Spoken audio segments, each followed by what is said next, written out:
I read an article about this powerhouse team and how they were at the cutting edge at the time of using emerging technology for digital customer experiences.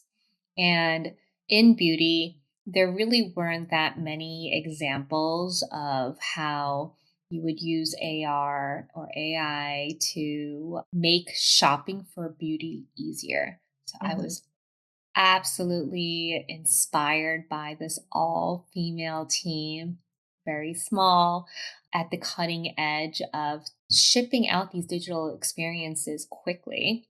Mm. Um, and so I reached out to the names that I saw in the article on LinkedIn. Took me a long time to craft the best messages that I thought, but made each message personalized to that person. Why I Mhm. believe that I will be a good fit culturally and to the company, to the team, and what I was inspired by. And so, luckily for me, these cold call messages turned into well, let's grab a coffee and then into a formal interviews. And so I would say if there is an opportunity that calls to you like it did for me, just make sure that your outreach, there's just shoot your shot. There's nothing what's the worst that can happen? They won't Mhm. respond. That was the worst that can happen, right? But shoot your shots, but do it with intention.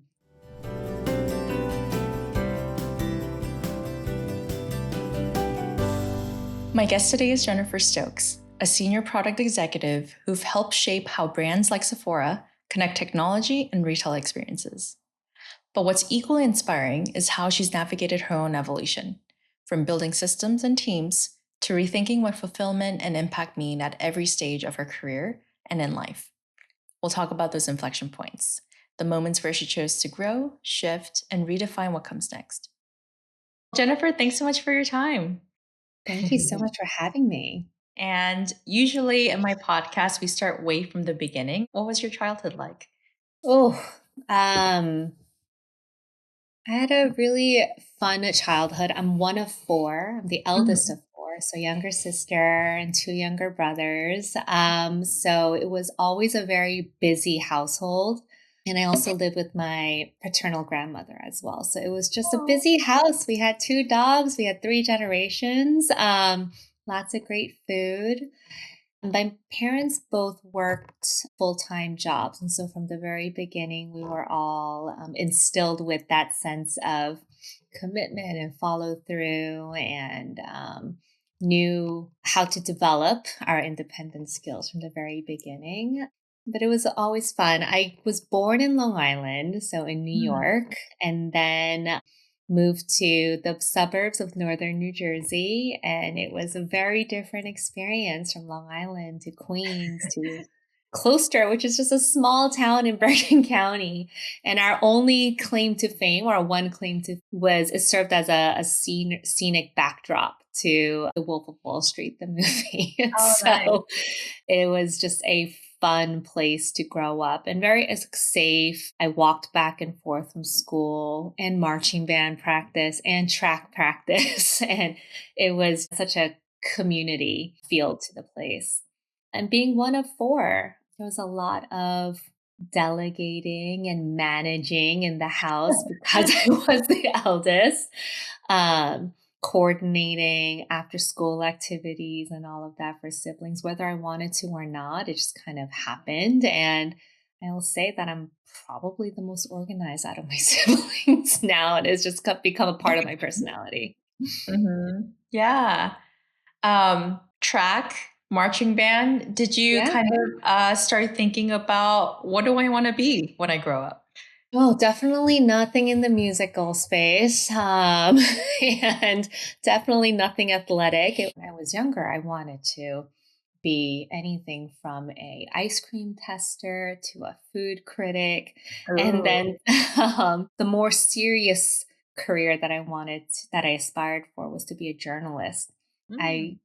really loved storytelling I had this like strong sense of making sure that the stories I told were accurate, Mhm. very and that's carried through with me till today. I'm like, very accurate about what is being said, Mm, and making sure that things are true, whether it's a project status or whether mhm, it's representing what I've done. And I remember my high school teacher, Dr. Januzzi. She was mhm, amazing, already had the foresight of how much media and the news will change, that space would change. mhm, So she really encouraged me to think more broadly, not just about pursuing journalism as a single course or aspiring to be an anchor or even a reporter. She really encouraged me to think about, well, how can I couple journalism with something else like technology? And so when I reflect back, that was the start of really understanding end users and customers. And it's because mm. of really the foundation that she really helped build for me and with me in high school, carried through to when I finally ended up going to college at Carnegie Mellon. Great. And so there's, college going Jennifer, maybe East Coast, maybe West Coast, landed in Carnegie Mellon. Did you enjoy your time there? Oh, you know what? Talking about me being very organized and planful, I've only had one university in mind that I wanted to go to, and that was the one Mm. I didn't get into. Of the eight Aw. applications I submitted, that was the one I didn't get into. So Carnegie Mellon was almost accidental that I got Oh. there, and I really fell in love. I fell in love with Pittsburgh. It's cold. It is very my first foray into living near the mountains or in the mountains. The winters were brutal, but Mm, I love the small university community. I found a really great set of friends, and I really appreciated how, at least at Carnegie Mellon, which was such a strong engineering and techie school, mhm. also emphasized how important it was to build a strong liberal arts background as well. Oh, So that's I was taking advanced philosophy courses alongside my advanced Java courses. mm, So, and that was mandatory. It wasn't just you were going really, really deep in an engineering track or really, really deep in an architecture track. They really encouraged their undergrads to have a balanced worldview. And mm. so I really appreciated that. And the 4 years I was there for undergrad was a great time. Oh. And were you making your teacher proud? Did you end up going to become a journalist? Well, no. Did not become a journalist. Sorry, Dr. J. but but I did find that I really did love being at that intersection of business, design, Mhm. technology. And so I studied human computer interaction, which is all about, well, what is that front end experience? And then what Yes. is that? How do we make sure that technology is actually solving a real problem? And I remember one of my course projects at HCI was to build an elevator, Mm. um, was to code an elevator experience. And if we could redesign what an elevator was, Oh, what cool. would it look like? Mhm, And it's really hard. It's hard because when you think of an elevator, you think, okay, it goes up and down.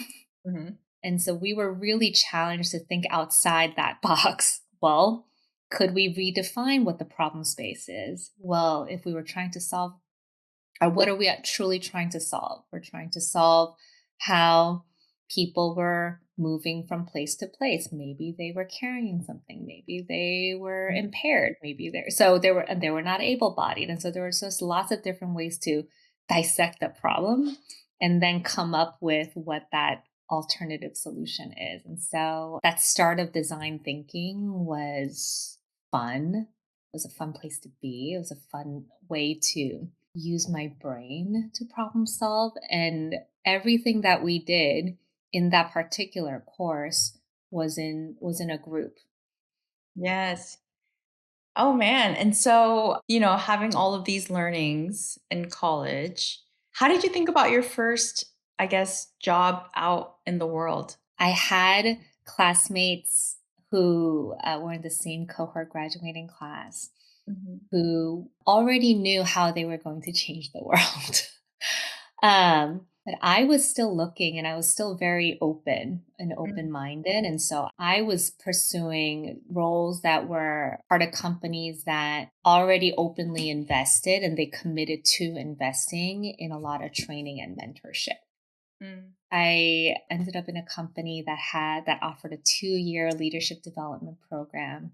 So every 6 months would move from one part of this very large company, one operating company to another. So every 6 months, a different manager, every mm, 6 months, a different line of the business, different mhm, problem to solve, different teams. And I only had 6 months to deliver results or and prove my value. And at the end of that 2 years, had to then apply for a permanent position to stay at that company. I highly encourage it if you're able to find an opportunity like that. mhm. Yeah. Were you thinking about having a different pivot into a different industry? Where were you then? Mm, yeah, so great question. So I ended up at so that first job was at Johnson and Johnson, and so at the end of that leadership development program, I stayed on for an additional year in my permanent role.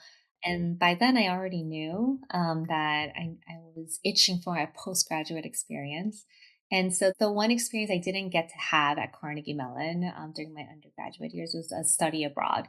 So with that, I made the jump across the pond to London and studied international business management at the University of London.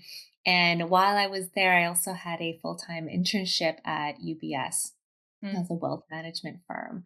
And so that was a great foray into the finance industry. I worked right around Liverpool Street, which is the hubbub of finance in London. And I'm happy to say that I've tried it and I know that finance is not for me, at mhm, least in the traditional sense of the word. Maybe fintech one day, but that's not the wealth management side of things. mhm. Yeah, sometimes we have to try things that we don't like in order to understand and kind of iron out what we do like. That's Uh, right. And in the 20s, that's what it's for. I highly encourage like experimenting and just being open minded. And then, mhm. like you said, try it and then know that you don't like it and then move on. Yeah. Did you ever have self-doubts whenever you had to try those things and not knowing what's next? Self doubts. I think that's a great question. I never thought that I couldn't do it.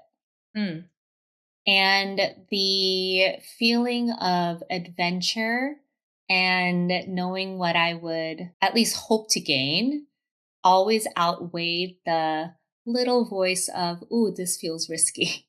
mhm, So, for example, when I was weighing the options of which postgrad program should I go, gosh, living in a different country for the first time on my own, can I do it? Those little voices didn't last too long because then I got really excited about, yes, but you get to work in London mm, and there's a way back. It's a two-way door. It's not like I make the jump and I can never come back to the States again. yeah, It's I have a home here and I know there is always a path back. And at the very least, it's a stepping stone to wherever that final destination is. And I'm still working, trying to figure out what that final destination is for yeah, sure. as with all of us. Yeah. I don't have a Yeah. blueprint in life, so Yeah, I mean, if anyone does, let us know. that's Uh, right. and yeah, and so taking a risk, trying something new, you've tried the financial industry, you've tried London. What else was risky for you? The one thing maybe that might could be interesting is when I was after I had children, like after I Mhm, became a mother, mhm, and their professional opportunities presented themselves to both either myself or my husband that required us to move. that Mm. felt riskier to me, where Mm. it's, ooh, we're uprooting from a community that we've built, something that we've known, a position where I've established myself, and now I have to start over in Right. something else. And so I don't know if that answers your question about risk, but it's definitely more of about factoring in Mm. my personal values and what's important to me with my professional values and what's important to me there too. Because Sure. that mother, being a parent, being a career woman, all of that help make up who I am. And it's not just one or the other. I find it really hard to compartmentalize the different Mhm. aspects of myself. Yeah, I think so. I think Mhm. I think at that moment in your life, it was, the only person you had to think about essentially was you. Yeah, that's true. Yeah, And perhaps your risk appetite is a lot higher when it's just you. And I think what I'm hearing from you is since then, there's a lot of other people that are important in your life that you make one decision in your career and that has a domino effect in their lives as well. And so that's right. you're more careful about kind of future opportunities and the decisions that you're making. But at that time, it was a fortunate blessing to be like, okay, if I don't like UBS, I can leave. If I don't That's like right. it, I can leave. That's right. Yes. And so much more eloquently, but Yeah. And so a lot has happened between husband and children, and then you're currently at UBS. Did you want to stay in London? What made you kind of move? And was your husband in the picture at the time? yeah. So he wasn't my husband then, but yes, he was in the picture. There were a couple of things that made us reconsider or start thinking about what the future is. I was in I think I was in London maybe 3 years, something like that, maybe a little more, between 3 and 4 years. Because I've been there for a while. Very So we have a great set of friends, a great flat, loved where we lived. And so it was a really good life on the personal side. And on the Mhm. professional side, great team. I still keep in touch with my former managers and colleagues as well. But there was a pretty significant event where there was a rogue trading incident that was committed by a UBS employee. And so that was it feels dramatic, and not everyone's going to go through these big dramatic moments in order to think about, oh, am I in the right place? But this happened to be one of those signals for me where I thought, hmm, do I see myself continuing to build my career here? So it worked out well because that was also the time where a big personal event was getting married. And so Oh, we decided to build our next chapter together in the US. And my husband is British. okay. So as a way to also start a life together somewhere new, Mhm. as a married couple. And so we did that. We made the jump, and I made the jump to Silicon Valley, which was Mhm. an amazing place to build our life there together. Lived in San Francisco, did the reverse commute down to Cupertino, Mhm. and still no kids at this point. So long hours, part and parcel of that time in my career. I And it remember was those an exciting place to days. be. And that's right, Janet, you and I, we were burning the candle on both ends during that time, whether we were on the Apple bus or or not. Mhm. So so then that was a great time to really experience what it felt like to be a part of big tech and at a company that was at such a pivotal moment at the Mhm. time too. So yeah, so a mix of personal changes as well as a professional aha moment took me back to the US. Yeah. Must have been such exciting times to try out a new industry. You're hitting your personal milestone as Yeah, well and exploring a net new place. that's right. That's right. Building a new friend group together. Mhm. Furnishing a flat in on Broadway and Golf is very different from furnishing a flat in West London. So it was Aw. fun times. Yeah. And so at Apple, what did you love about it? And when did you know it was time to maybe explore other opportunities? It was number one, I loved working with such bright, bright minds. It felt like I was working with everybody on the team that I was on, were working at 100% every day. Mhm. And when you work with people who bring their A game every day, Mm. at least for me, I wanted to bring my A game too. Mhm. And so we inspired each other, motivated each other. So that was a wonderful experience. And then the other was being part of a division at Apple that was so impactful to the business at the time. We were in the iPhone division. Mm. Also brought with it high pressure that was a great learning experience for me. The work that I did was also a good balance of what I had experience in from UBS and with working with numbers, as well as what I had studied back in undergrad, which was how do you use technology to solve a business problem? And Mhm. so, one of the biggest projects that I worked on at the time was how do we make sure that we're sharing sales data globally in an easy and consumable way? And so we moved away from Excels Mm. to having it available on mobile, which was a big deal at the time. This was several years ago. So it was a big deal having data at your fingertips. And like if you fast forward to where we are today, that is just table stakes. Being Mhm. able to know how your business is performing at any given time, regardless of which geo you're looking into or which channel or which phone provider Mhm. or that level of detail at your fingertips was super important for my stakeholders at the time. And then I was able to help be part of that team to bring that solution to market was great.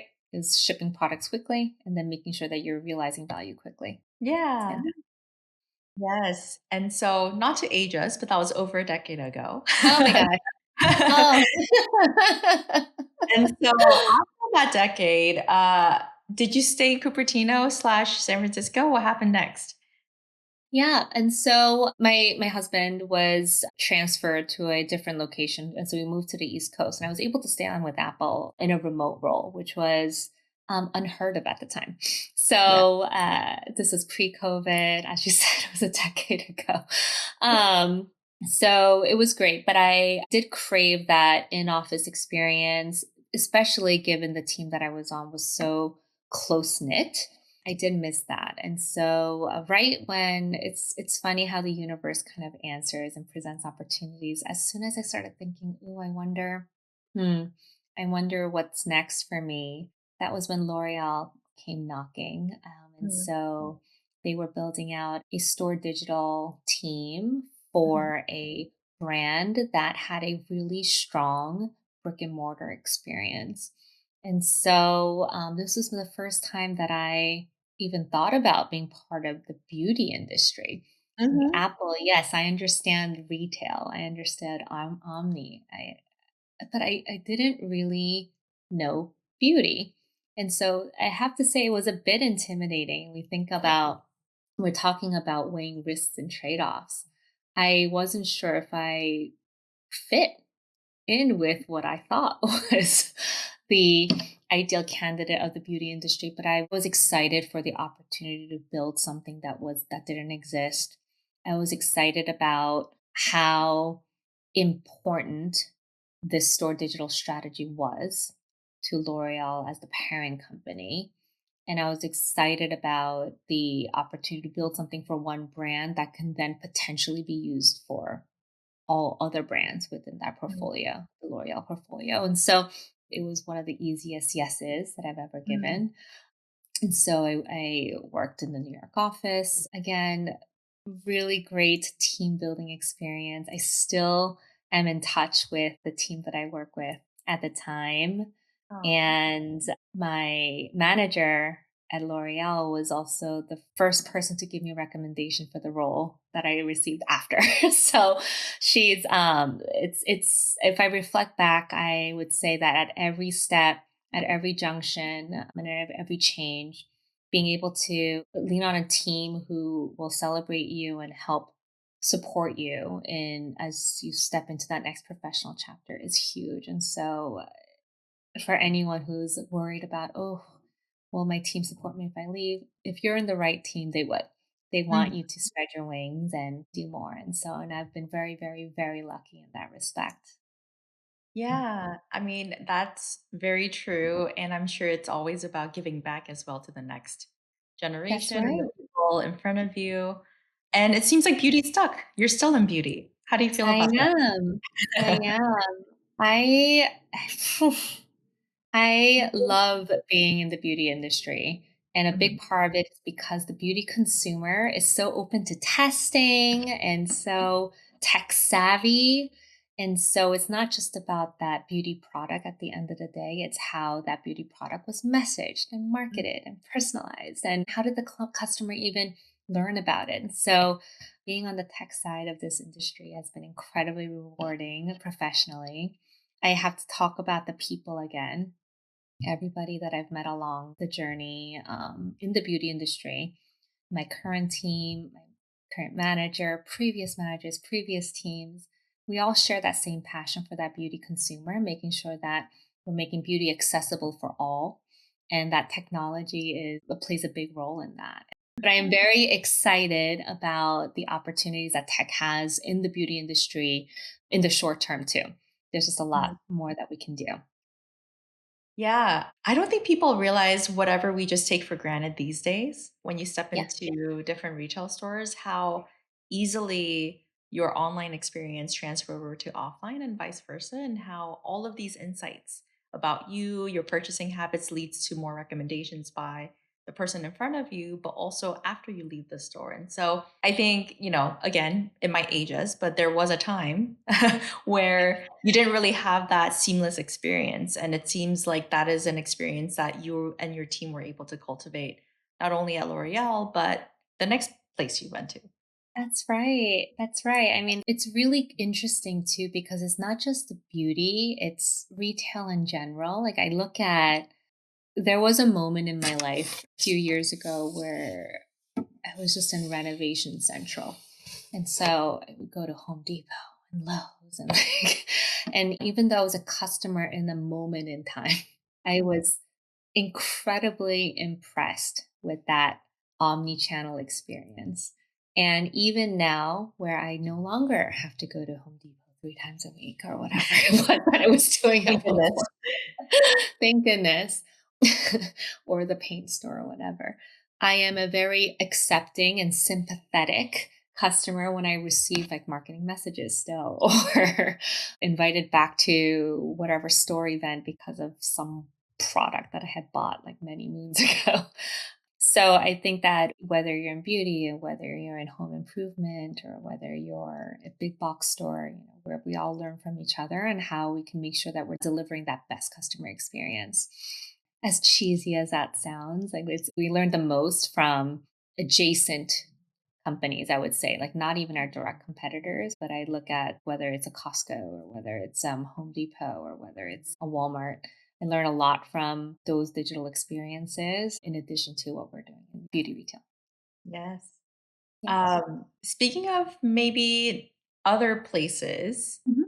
I remember you telling me about your story of how you got to your most recent place, and I thought it was pretty gutsy. And so I would love for you to share kind of what your experience was like and what was running in your head at the time you made that bold decision to reach out. Yeah.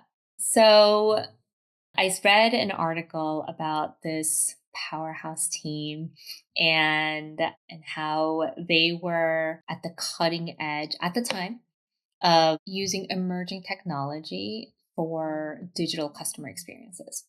And in beauty, there really weren't that many examples of how you would use AR or AI to make shopping for beauty easier. So I Mhm, was absolutely inspired by this all female team, very small, at the cutting edge of shipping out these digital experiences quickly.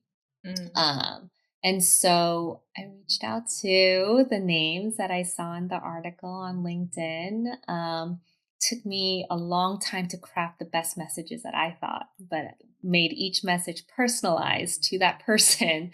Why I Mhm. believe that I will be a good fit culturally and to the company, to the team, and what I was inspired by. And so, luckily for me, these cold call messages turned into a, well, let's grab a coffee, and then into a formal interviews. How do you think about product management today, and how did you think about it before when you first stepped into the new place? I think that's been top of mind for me is the jobs that we have today or that we know about today won't look the same. And that's okay. It's just how are we proactively thinking about what this evolution means? Mhm. And if you can, help take ownership of what that evolution is going to be. So, product, about solving problems, making sure that we're solving the right problem, not Mhm. just a problem, but the right problem for the desired outcome, applying the right tech solution to solve that problem. And then in the future, as we're moving into more AI augmented product management, what does that mean for me? And what does that mean for my team? It's something that we think about often. And what's Mhm. top of mind for me is okay, AI as a tool to augment product management, AI strategy first, product management. Mhm. Um, AI as a product manager on my team. That's also something that I'm thinking about is how do I have think about AI as an additional employee on my team. So I think that there's a lot of different things to consider, but overall as a practice, product is about solving problems. And as long as we're solving the right problems, we'll continue to be relevant and Mhm. it'll be exciting because you get to change and drive a bigger impact that way. Mhm. Yes. And, I think over the years, you were able to, go through promotional cycles and get to a state where now you're leading teams, you're a director of product management within your organization. What were some lessons between being a very high performing IC, individual contributor, to building up to being the leader that you wanted to be? The biggest shift is moving from an IC to being a team lead. It is a very different set of skills. And it's actually, this conversation is actually helping me reflect a bit about the appetite for risk for myself as well. When I'm Okay. responsible for myself, risk, bigger appetite for taking risks Hmm. because um, I'm only accountable for me. Now, when you're a team lead, you're accountable for all. So, um, some things that I learned the hard way is as a team lead, you're helping. I'm responsible for helping others develop the skills so that they can operate on their own. Hmm. So, as an IC, if I'm running a project, then I am reaching out to engineers. I am working with the business stakeholders. I'm doing X, Y, and Z. It's a lot of doing. As a team lead, I could do all that, but I can't and I shouldn't. I should be enabling individual contributors on my team to be able to do that Hmm. because my role should be more about helping to connect dots from whether it's across other team members in my portfolio or across domains, helping connect dots from different departments across the organization and making sure that we're all working toward common goals and we're Hmm. not just delivering on individual strategies. The other is as a team lead is just being an active listener. Hmm. This is something that I continue to hone in on and continue to have to actively practice. As a person, I have a high sense of urgency and I tend to be more action oriented. And so that comes naturally to me. And so, as a team lead, consciously building on this muscle of listening first, asking questions, Hmm. and not necessarily recommending a solution initially. I have Hmm. to listen first and see if I can help guide to the right decision. And then The other is being able to know when is a right teaching moment versus when to step in and help. This is a tough one because I've had leaders who would prioritize driving results first, Mm. um, and then the coaching comes second or third. And I've also had leaders who would coach first and then the results would come second or third. And so I don't know what the right way is. And I think it really depends. But being able to know when to do what is, I think, very, very important. And if you ever work for a leader who can get that balance right, that's a great leader to learn from. And so as you're managing more and more, people and teams, do you notice certain traits that you look out for or that you've noticed with those employees? Hmm, that's a really good question. There isn't necessarily a blueprint for someone who's promo ready. And what I found, this very like the successful, promotable high flyers tend to be learners, tend to be curious and proactive. Hmm. And what I mean by the proactive part is not just being action oriented. It's not that. It's more about being able to anticipate questions and Mm. being able to come forward with not just the problem, but some ideally a recommendation, but at least some options that they've thought about. And so that proactivity, that active thinking, that critical thinking is such a good signal for someone who is either ready for the next level or that's just someone you just definitely want in your organization and your team. And you always want someone who's a good collaborator. All the companies that I've worked at to date, all the teams that I've been a part of to date, they were strong teams because you're willing to work with others. There's only so far that you can go on your own. You can go fast for a period of time, but after a while, you'll stall. And so, as cheesy and corny as it sounds, if you can't play nice, like, you won't be able to play. Mm. Yeah. That reminds me of how, whenever I coach my clients as well, Mhm. it's often people who are really, really amazing with their technical skills, but there's always an appetite to say, okay, well, beyond that, what are some personal skills and softer Yeah, skills that no longer are just soft? I think it's even more mandatory now more than ever, especially with the age of AI coming exactly. through. And so I think that people focus is going to be kind of one distinguishing factor against kind of one great leader to maybe, good enough leader in some ways. Yeah. I think Yeah. that's right. I mean, being having that empathy just beyond the age of AI, just generally now, when you think about all the macro events that are happening, just generally having some empathy, being able to coexist and having impact in society is going to be very important. Mhm. Otherwise, we're all robots. We're all going to live in an age of robots anyway. So look out to stand out from the robot next to you. Yes. What else is different, right? That's right. Um, But yeah, like, as we navigate, your journey from being in New Jersey to going to Carnegie Mellon to going to London and Cupertino and trying out different roles and places and, what you really love and what you've been loving.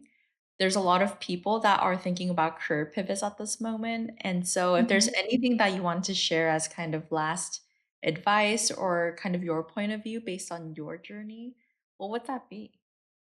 I would really encourage honing in on what your values are, Mm, personal values and professional values. If you are the type of person who wants to keep them separate, great. Be self-aware and know that about yourself. If you're someone like me who actually needs them both to be closely aligned, then that'll help signal what that next thing would be. I think it's, reflecting on my career to date and knowing that I didn't really have a specific blueprint of what I wanted to be when I grow up. It's not like I wanted to be a doctor or a lawyer and I had very Mm, specific things I needed to do in order to get there. What guided me at every junction is my values and being able to make sure that the role that I was in aligned with those values. And I knew what I wanted to learn and get out of it helped me feel fulfilled. And that is, I think, important, especially if you're thinking about a pivot. Because if you're proactively thinking about making a change, you have to know why you want to change and how you know if you've achieved that change. And mhm. so for me, that North Star for me was always going to be those values. And so whatever that means for you, I would say I would encourage making sure that you know exactly what that is before you make that change for yourself. Mm, great. Great advice. Well, thank you so much for being part of this podcast and excited to see what is coming up in the world of beauty and to see what else that we discover when it comes to, user interface, how people interact, how maybe technology builds communities. Yeah. Well, thank you so much for having me. This was super fun. Thank you.